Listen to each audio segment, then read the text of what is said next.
What's up, y'all? Welcome back to Dolphins Daily, your daily dose of Dolphins content with your boy Chris Kane. Let's talk about the Dolphins. It will not be a Dolphins Daily show without people from Miami being injured. Again, it's like, are we snake bitten? I've never seen as many injuries. And again, I don't cover other teams for real, so maybe other teams have a bunch of injuries too. I don't know.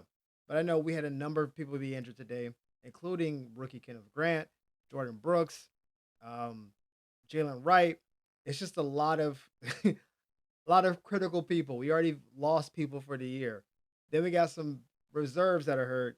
Now we got these guys hurt. Jordan Brooks obviously is a starter. Jalen Wright, second string running back. And Kenneth Grant ideally will start on the defensive line. We're not as concerned about Kenneth Grant. According to coach, that's kind of a day-to-day situation. Um, they don't know the severity of Jordan Brooks and Jalen Wright, but we're giving optimistic energy, like, oh, they'll be fine. As far as Jalen Wright goes, this is the worst possible time. I don't know if it was yesterday's episode or the day before, but I talked about this is a RB2 competition for real. And if Jalen Wright doesn't show up and do his thing, he may not get that gig. And then right before the third preseason game, because obviously Devon's not playing, he gets hurt. So he gets no carries in the third preseason game where he could really showcase, hey, when you give me more touches, I can do my thing. I was just kind of splitting carries so you can see what I could do. Give me 15 carries, I got you. Now, if Ali goes out there and balls out in the third game, I don't know how you don't like it would be very difficult to be like, yeah, I know you look better in all the games and including the game that you got the majority of carries and you're not hurt. But we're gonna go with the other guy. I don't know how you do that for real. I mean, I'm not Jalen Wright is gonna be in the offense no matter what, but I can't not see how some carries might get siphoned off. Now, if Ali goes in there and fails, fumbles the ball, looks indecisive, misses a couple key blocks, okay, this actually might work out better for Jalen. But I thought him playing and showcasing his skills would be the best way to show himself forward. Kenneth Grant's spot is on lock. He's a first round pick. He's next to Big Zach. He doesn't. He's fine. I would like to see him play as much as possible because I want him to get used to going against offensive linemen and getting his conditioning up, which was somewhat questionable at Michigan.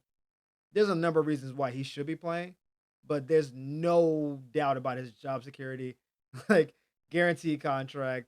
Like he's going to be a lifer. Like he's got some security there. Jordan Brooks is actually, I think, one of the unsung heroes in our defense, and him being nicked up, as long as he plays, it's fine.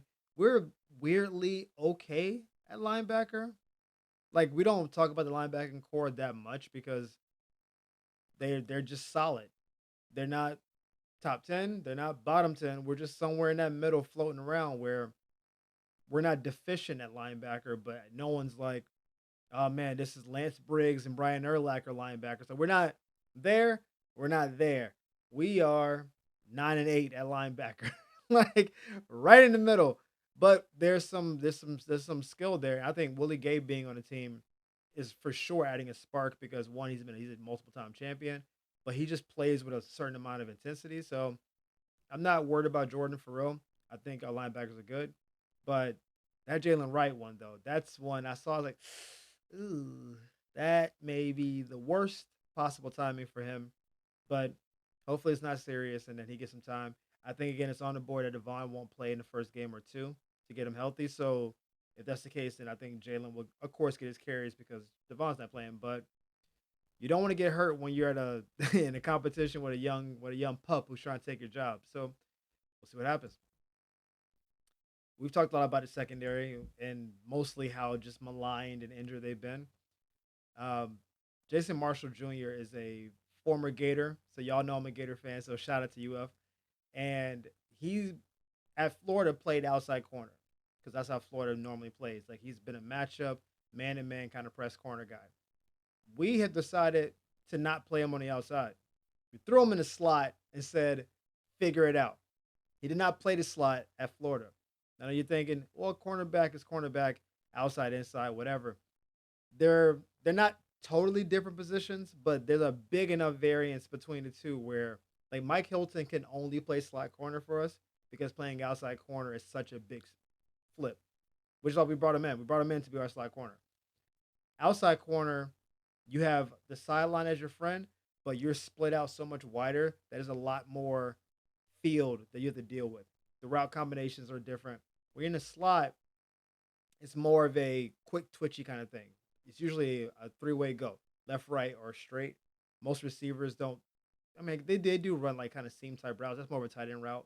I'm getting more in the weeds.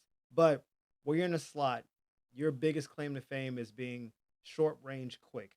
That's what we need from you. We don't need you to be a super tall burner corner that can run and stride like a Richard Sherman type corner. Doesn't work in a slot. What he does well, get on the outside, start pushing you toward the boundary, look back at the quarterback, play the ball, or play the outside technique, break on the inside route, right? When you're in a slot, you can do this is what the Patriots did for many years. Like the Edelman and Wes Welker guys. The reason they didn't play on the outside is because on the slot they have a quickness advantage. Those guys weren't tall, like 5'10, maybe 5'11, and they could run up like a Hunter Winfro is great at this, right? Lam McConkey is very good in slot because they can get up to you quick, quick move, turn around, get the ball. Like it's a position based on quick kind of twitchy movements, right? We threw Marshall in there, and he's been impressing. We were just kind of like, well, we don't know where else to put him. Put him in a slot, and he just seemed kind of like a natural at the position. Being a natural position doesn't mean he can't get tripped up by certain combinations. Doesn't mean he can't get beat. But when you're trying to make the roster as a fifth round pick, and they put you in a position you're not familiar with, and then you do well in that position where we're deficient generally in the secondary, can't be can't be understated, right? Um, I still believe Mike Hilton will be the starting slot, but if there's competition for a spot, and y'all know I love competition for spots, I'm here for it because Marshall is what 22, and Hilton I think is 31 on a 1 year deal. Like if the young buck, let's say Hilton is here and the young pup is like here, we're playing this guy. Now, if it's a gap, then yeah, we want to have the best guys out there. And we already know we're not even considering playing Mike Hilton at, one of the corner one or two. I don't think that playing safety is out of the cards for Mike Hilton. They haven't talked about it yet, but just keep your eyes open because if he's that good in the slot and he's good at reading what the coverage is doing, I think I could see a scenario where he ends up playing safety at some point, more of a strong safety, like kind of in the box. But that I'm getting ahead of myself. I like this though, because we haven't had a lot of good news in the secondary. Let's just be honest. Been a lot of disappointment, a lot of, well, we'll see if this guy can live up to his potential. You get a fifth round corner, you're thinking maybe special team guy, at best nickel, at best dime corner, right? So that's when you have four cornerbacks, at best. And if he's competing for the nickel job, then I think he's more than impressing. Got to stay healthy because we did the first topic. Everyone's just falling; they're dropping like flies. But if he stays healthy and he keeps pushing for it, he may not start the year as a starting slot corner. But if it's week 7, 8, and he's doing all the right things in practice, it'll be difficult to keep a young kid off the field. I think it'd be difficult for it. And, maybe we can move Mike Hilton during the year and even get some kind of equity back for him, especially if he's played well up to that point. But wanted to shout him out because we love when young people start playing well. When your late round draft picks start succeeding, you feel like, yeah, we did our job. If your first second round pick is good, it should be.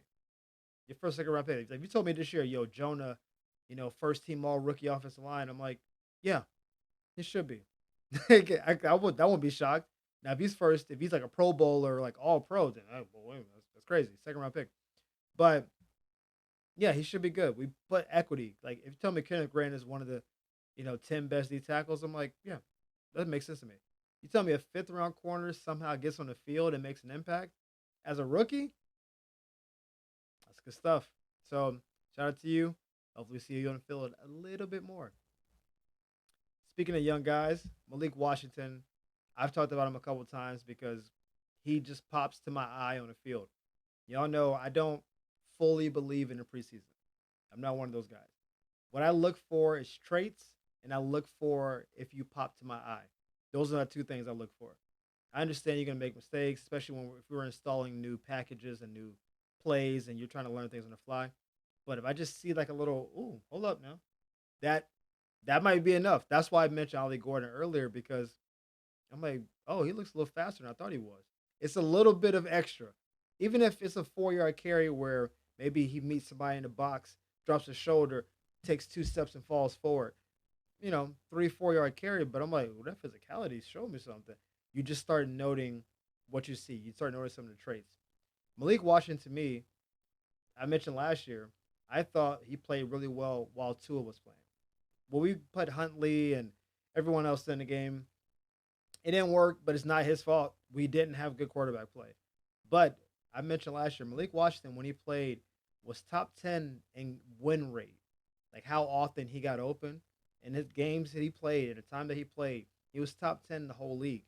I think he was actually top five, but for sure top 10. I think he was even top five. He gets open. I don't know if he's not the fastest. He's maybe he's in the top whatever of quickness. It's hard to determine that for wide receivers, but he gets open. And that's one of the biggest things for receivers. Can you get open consistently and then can you catch the ball? Now, I just thought that he just had, he just was really short range quick. He had a really good understanding of the offense, so I just kind of took it there. But Tua jumped out the window today and really said it's his football IQ that allows him to play the way he does. It's not just the physical traits of I'm quick and I'm fast. It's like he's got it up here. That translates to the field. This is what he said directly. His maturity, understanding where he needs to be, and the timing of the offense, I don't think that's talked about enough.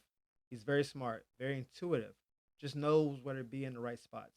I would say it's very unique because last year it kind of blows my mind that he was a rookie with how he comprehends the scheme and how he's able to go about what we're asking of him offensively. Now, this that seems like kind of whatever comment, but we've heard like Tyreek and other receivers talk about the scheme the Dolphins run is more difficult to pick up because one, Coach McDaniel's a genius and he's just like a mad scientist. So it's not just like run a slant. It's like there's a lot of nuance to the offense, right? Which is maybe why a lot of young receivers don't get a lot of playing time because they just don't grasp the offense fast enough.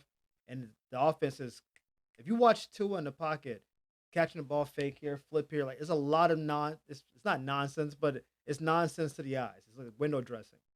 So for a young rookie to come in, get the playbook, then go to the field getting at best 13 reps because obviously Jalen and Tyreek are 1 and 2.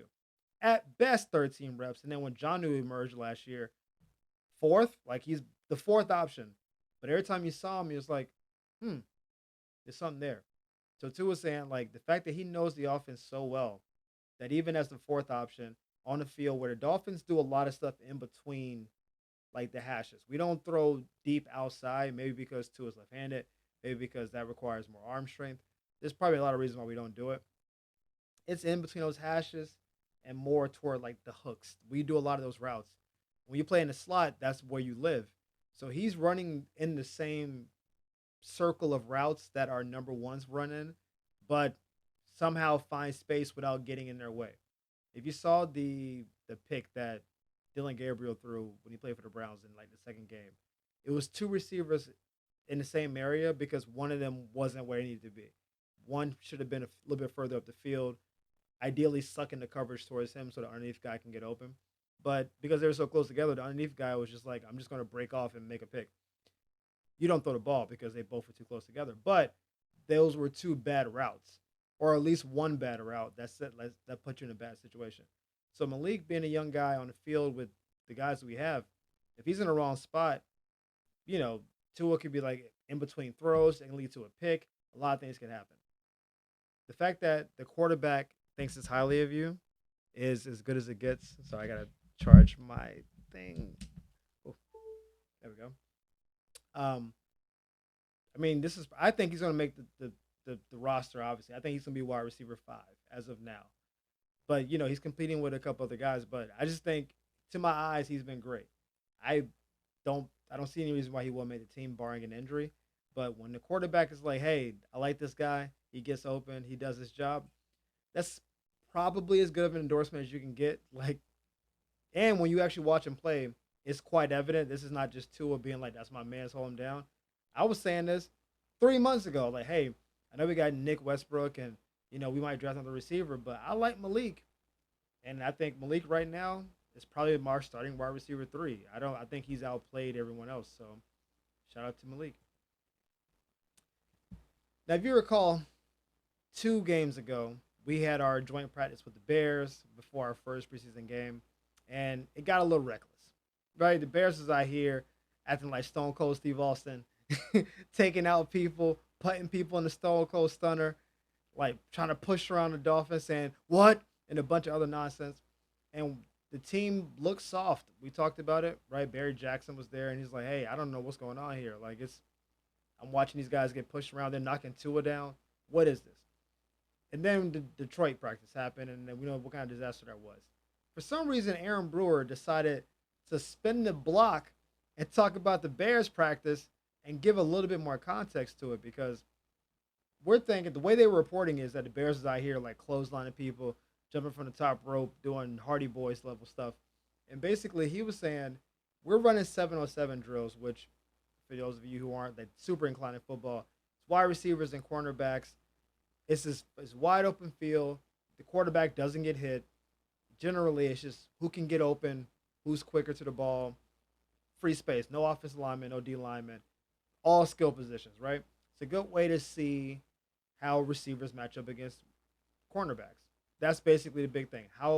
What kind of timing does the quarterback have with the receiver? How good does the cornerback do against the receiver? One-on-one drills. You can do your bump and run, go up for the ball. It's all easy stuff. He's saying we're running 707 drills, and them boys is out here tackling people, which you don't do in a 707 drill. He was like, that's fake tough guy stuff. Like, hey, I beat you off the route, catch the ball, and then the safety comes down and takes me out. And it's like, yes, right, baby. You made it to Chicago. It's like, but wait a minute. That's not part of this drill. This drill is, can I get open? Can I catch the ball? You trying to add extra elements to it. So he's like, basically, the Bears were being fake tough guys, which I believe. He said that even carried over into the actual game, that they still was on that fake tough guy stuff. My question is, all right, they're being fake tough guys. Then why didn't somebody step up and do something? Right? Like, I believe what he's saying. I believe they was out here doing some shicey stuff. We're talking about guys getting clothesline in the football field. Outside of Brian Dawkins, that's not how people play football. You can't be doing that. They're knocking the quarterback down, and then what? 3 weeks go by, you're like, yo, that was messed up what they did 3 weeks ago.